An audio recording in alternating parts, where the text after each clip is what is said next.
Pemirsa, dalam kasus pengeroyokan terhadap santri yang mengakibatkan korban meninggal dunia di Pondok Pesantren Bangkalan Madura, polisi menetapkan 9 orang tersangka.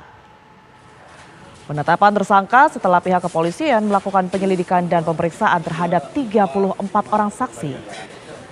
9 tersangka tersebut adalah santri yang lebih senior, sedangkan korban santri junior. Atas perbuatannya, para tersangka dijerat dengan Undang-Undang Nomor 17 Tahun 2016 tentang perlindungan anak dengan ancaman hukuman 15 tahun penjara. Adik-adik ini kelas berapa di pondoknya? Kenapa kok sampai ke sini? Ya, dan untuk mengetahui informasi terkini kita sudah terhubung pemirsa dengan Kapolres Bangkalan, Jawa Timur, AKBP Wiwit Ari Wibisono. Selamat sore Pak Kapolres. Ya, selamat sore Mbak. Baik, Pak Kapolres, boleh diceritakan secara kronologi dari kasus ini seperti apa penangkapan yang sudah dilakukan oleh pihak kepolisian? Oh iya Mbak, jadi dapat dijelaskan bahwa kira-kira tanggal 7 ya kejadian itu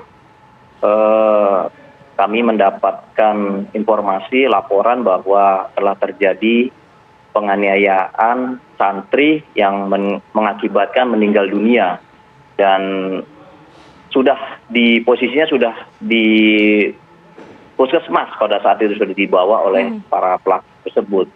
Jadi kronologinya pada tanggal tersebut korban ini diduga oleh para pelaku melakukan ataupun telah melakukan penghilangan suatu barang milik kawan-kawannya dan diinterogasi oleh para seniornya ini terkait dengan benar atau tidaknya dan bersama siapanya. Namun ada jawaban yang mungkin ataupun jawaban itu tidak pas diterima oleh para seniornya ini, lalu dilakukanlah pemukulan oleh 9 orang pelaku tersebut. Oke. Itu Mbak. Perencanaan dari penganiayaan ini sudah berapa lama sebenarnya Pak Kapolres? Kemudian seperti apa cara mereka menganiaya korban? Perencanaannya sedang kita dalami, apakah sebelumnya itu ada penganiayaan lagi atau tidak. Ini sedang diperiksa maraton kembali untuk menentukan apakah ada penganiayaan sebelumnya di luar dari hari kejadian tanggal 7 tersebut, Pak. Dan dengan cara dipukul dengan tangan kosong.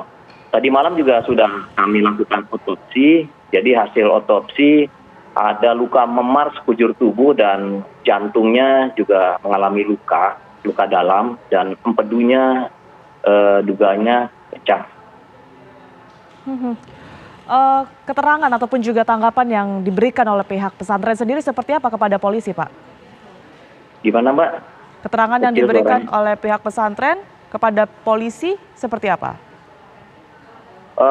Ya kejadiannya cepat sekali pada saat itu memang dilakukan oleh para santri seniornya yang di sana juga sebagai pengurus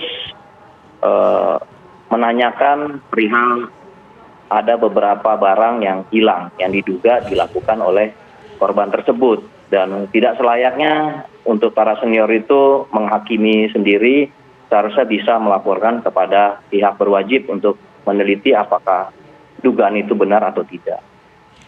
Pak Kapolres, izin kami konfirmasi kembali apakah betul ke-9 pelaku ini adalah anak di bawah umur Pak atau mungkin sudah bisa terbilang dewasa begitu?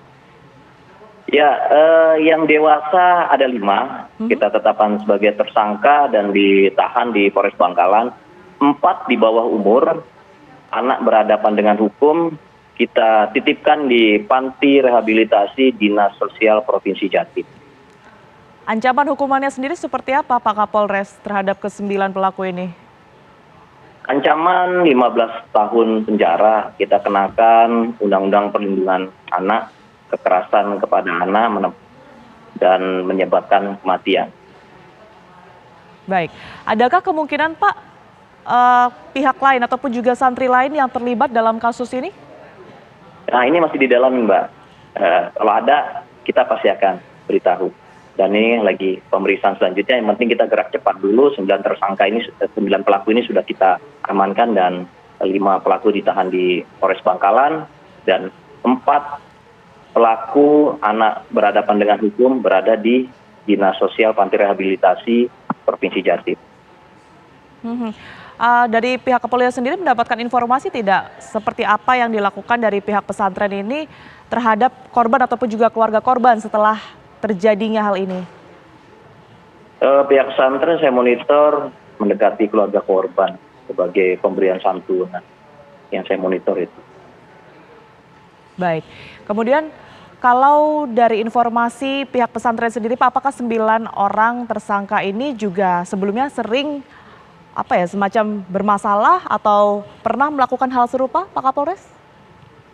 Masih kami dalami apakah ada mungkin orang-orang lain yang pernah dianiaya oleh pelaku-pelaku ini. Apabila ada, kita akan tentukan lagi pasal-pasal lagi buat yang bersangkutan.